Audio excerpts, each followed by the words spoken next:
Boa noite. Está no ar o Telecâmara. Veja agora as notícias mais recentes sobre o Poder Legislativo de Bagé. Já está formada a Comissão Especial Temporária que irá qualificar mão de obra para a nova usina que será construída em Candiota. No dia 28 de novembro, a empresa Tractibel foi a única usina a carvão que venceu o leilão A-5, possibilitando a construção de uma nova usina no município de Candiota. A expectativa é que sejam contratadas 1.800 pessoas para a implantação da nova usina. Para garantir que a maioria da mão de obra utilizada no empreendimento seja da região, o vereador Caio Ferreira, do PT, protocolou a criação de uma comissão especial temporária para a qualificação de profissionais, que foi aprovada na sessão ordinária desta segunda-feira. E neste momento, nada mais justo de que se criar uma comissão especial temporária para que se possa qualificar as pessoas num prazo recorde, para que abril já tenha a primeira leva de pessoas em condições de trabalhar com pedreiro, com carpinteiro, com marceneiro, para trabalhar nesse projeto. Como essa obra é uma obra rápida e também ela exige uma certa qualificação, também tem um prazo para a entrega do projeto da usina estar gerando, quem vai construir não tem como estar ensinando, ou seja, não tem como preparar na obra, então tem que chegar na obra praticamente já em condições de trabalho. Para poder estar dentro desse projeto e que não venha a mão de obra de fora, para que nós possamos fazer esses projetos. Só que nós não temos tempo para esperar. Não dá para te começar a preparar um pedreiro e levar 6 meses, 8 meses. Tem que ser preparado no máximo 60 dias, exagerado 90. Para que essas pessoas, no início do mês de abril, estejam prontas. E quando chegar a nova empresa para fazer a construção, que se entregue para essa empresa, essa lista das pessoas que foram treinadas, nós queremos e precisamos que elas sejam, que deem a chance de elas fazerem a disputa da vaga e com essa disputa ela poder ser inserida. Ninguém pode ficar de fora de um projeto dessa magnitude por falta de qualificação, se nós, agentes públicos, estamos aqui para tentar contribuir com esse mecanismo. A comissão é composta pelos vereadores Antenor Teixeira, do PP, Esquerda Carneiro, do PTB, Edmar Fagundes, do PRB, Cláudia Souza, do PR e o proponente da comissão. Os cargos de presidente, relator e secretário serão definidos na sessão ordinária desta segunda-feira.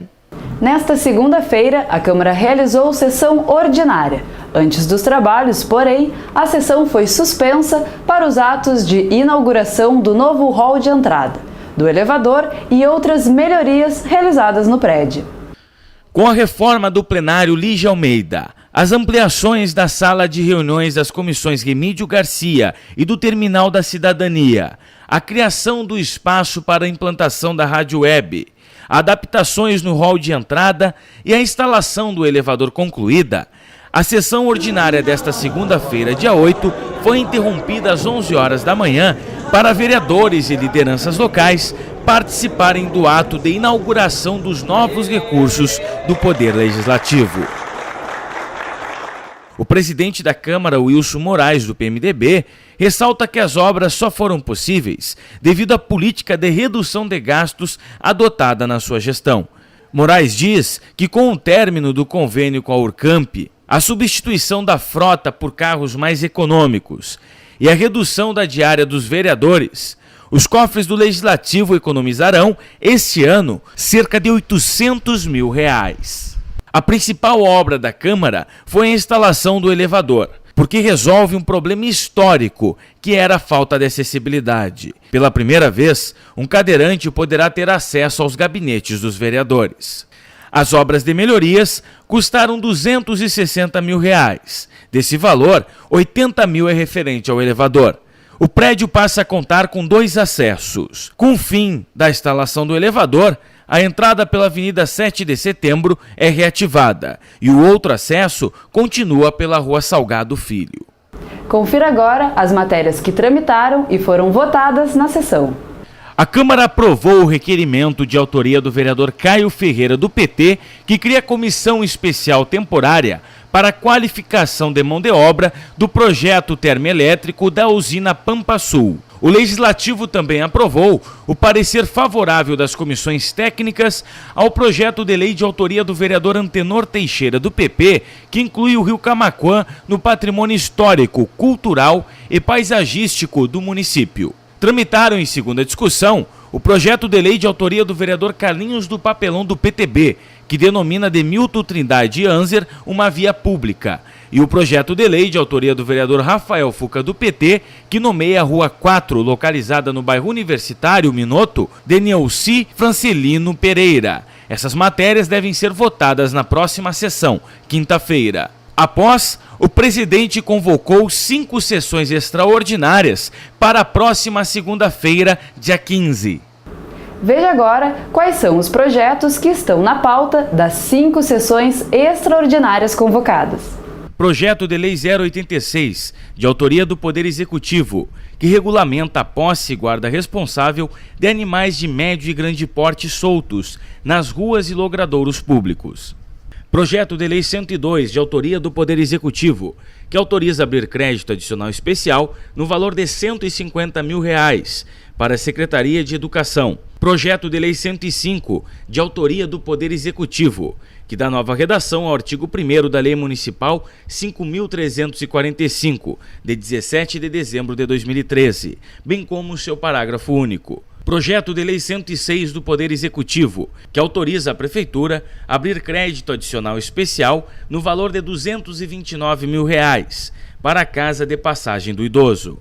Projeto de Lei 109, de autoria do Poder Executivo, que cria a Lei Municipal 3.375, de 25 de fevereiro de 1997, o cargo de Coordenador Municipal de Políticas Públicas de Promoção da Igualdade Racial. Projeto de Lei 110, de autoria do vereador Antenor Teixeira, que altera a Lei Municipal 4.836, de 2010, incluindo o Rio Camaquã como patrimônio histórico, natural e paisagístico do município.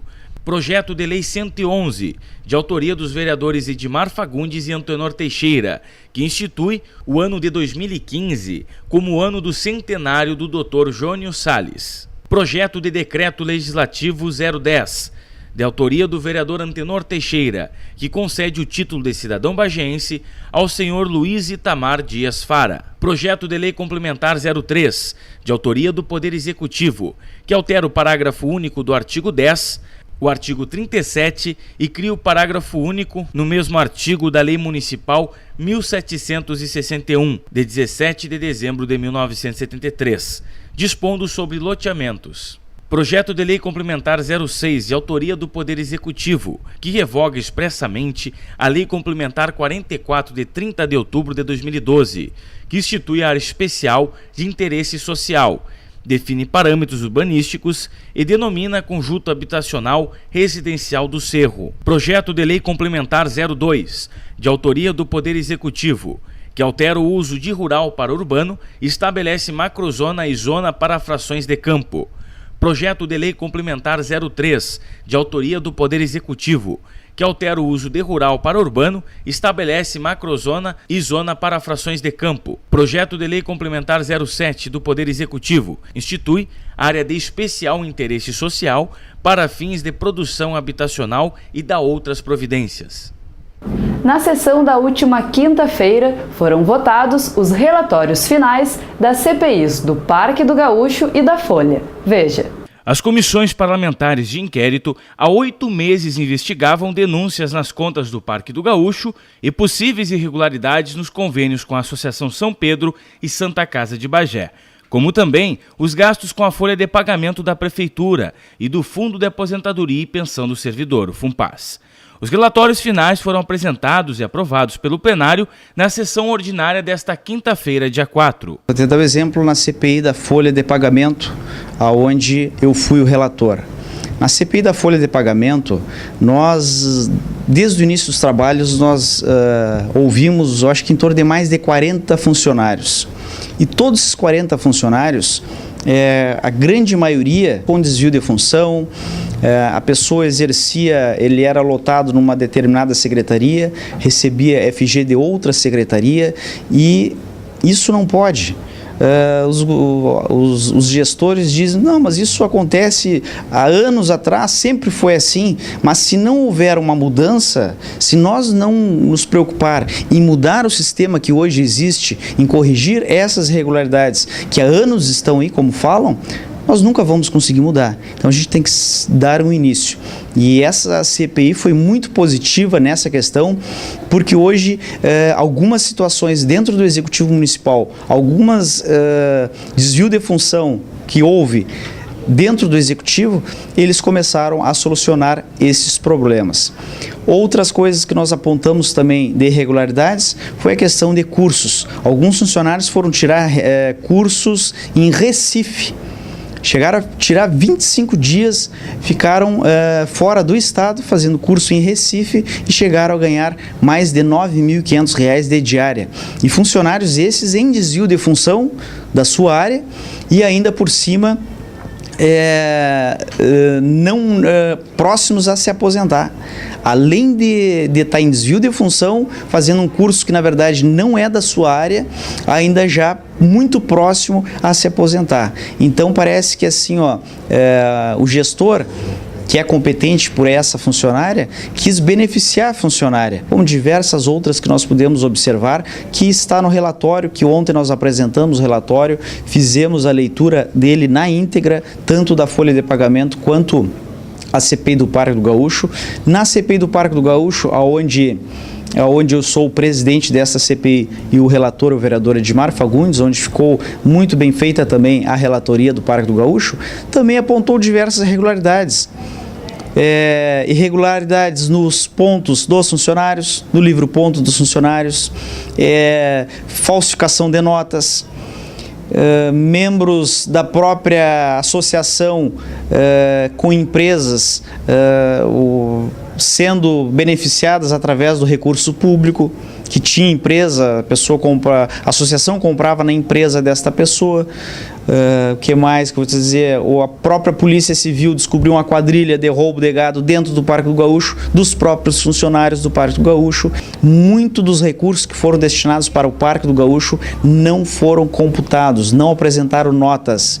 Então, isto é lavagem de dinheiro. Nós fizemos a nossa parte como vereador, como legislador.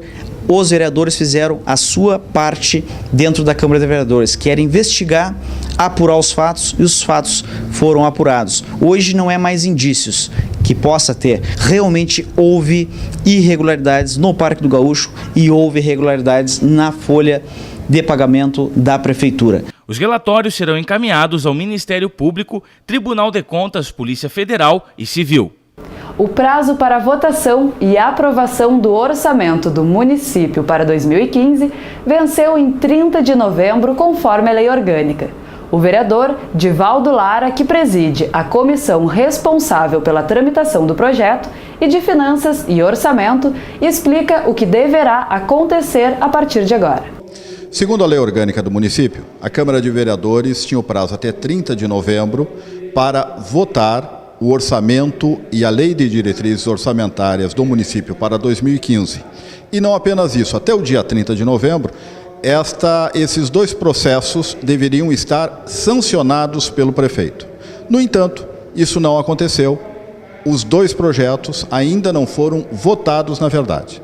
Nós estamos aqui com o vereador Divaldo Lara, que é o presidente da Comissão de Finanças e Orçamento do Legislativo, para saber o que acontece a partir de agora, já que o que estava previsto na lei orgânica do município não aconteceu. Batista, os telespectadores do TV Câmara, a lei orgânica do município estabelece o prazo limite, que é o prazo do dia 30 de novembro. Esse prazo, em virtude de determinação do presidente da Câmara de Vereadores, Wilson Moraes, não se apresentou então as peças orçamentárias que já tinham sido relatadas e suas respectivas emendas. Isso ocasiona, sem dúvida nenhuma, um aspecto novo no processo legislativo, porque isso ainda não tinha acontecido na Câmara de Vereadores nessa atual legislatura e na legislatura passada, onde eu fiz parte, criando, sem dúvida nenhuma, um cenário de incertezas Parece que o governo está abrindo uma negociação com o presidente da Câmara, né, em virtude das suas divergências, e acredito que até o final do ano, né, ambas as matérias tenham sido votadas. Acontece que, se não forem votadas até o final do ano, a partir do início do ano que vem, toda a despesa pública, e digo toda a despesa pública da Prefeitura, para que a Prefeitura compre qualquer tipo de material, para que a Prefeitura... Por menor que seja. Por menor que seja. Para que a Prefeitura faça qualquer tipo de pagamento, vai precisar de autorização legislativa para isso, enquanto não aprovar as duas peças orçamentárias, a Lei de Diretrizes Orçamentárias e o seu orçamento. Por quê? Porque ambas as leis que dão a legalidade para os atos administrativos.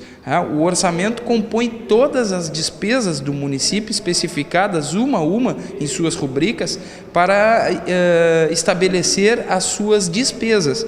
Ou seja, sem essa especificação, é necessário uma autorização do Poder Legislativo. Nós esperamos que esse assunto possa se resolver nos próximos dias e que essa divergência, né, acabe a partir do momento que tivermos a votação de ambos os projetos e, com isso, um orçamento para 2015 com essa previsão de 295 milhões. Não ter obedecido o prazo do dia 30 de novembro cria, né, uma divergência no que se refere à lei orgânica do município, que não prevê sanções para isso. Não prevê, a lei é omissa nisso, não prevê as sanções caso não seja votada até o dia 30. O que prevê, sim, sanção é não ter a peça orçamentária para o próximo ano, começar o ano novo sem ter o orçamento aprovado. Isso, sim, de imediato cria um enorme transtorno para o chefe do Poder Executivo, que vai ter que pedir autorização para toda e qualquer despesa ao Legislativo. Uma outra questão prática. Há um precedente histórico. Em 2008, no governo Fernando Henrique Cardoso, o orçamento foi votado em março, por uma razão parecida desse tipo com o Congresso Nacional.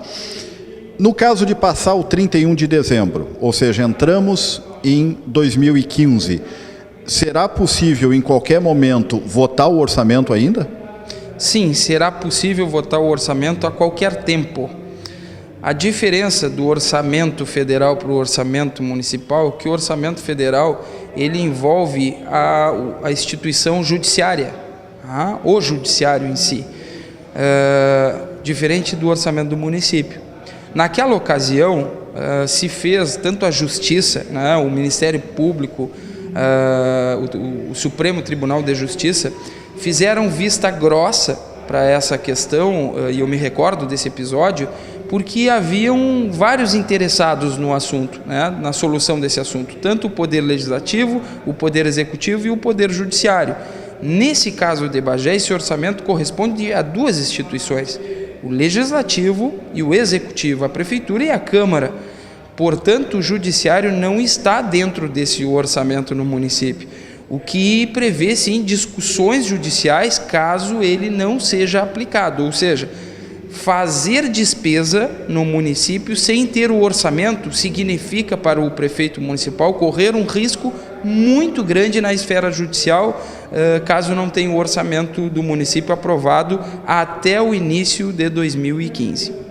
O impasse com o vereador Wilson Moraes, que é o presidente até o dia 31 de dezembro, se resolve no dia 1º de janeiro, na medida que ele deixa de ser o presidente.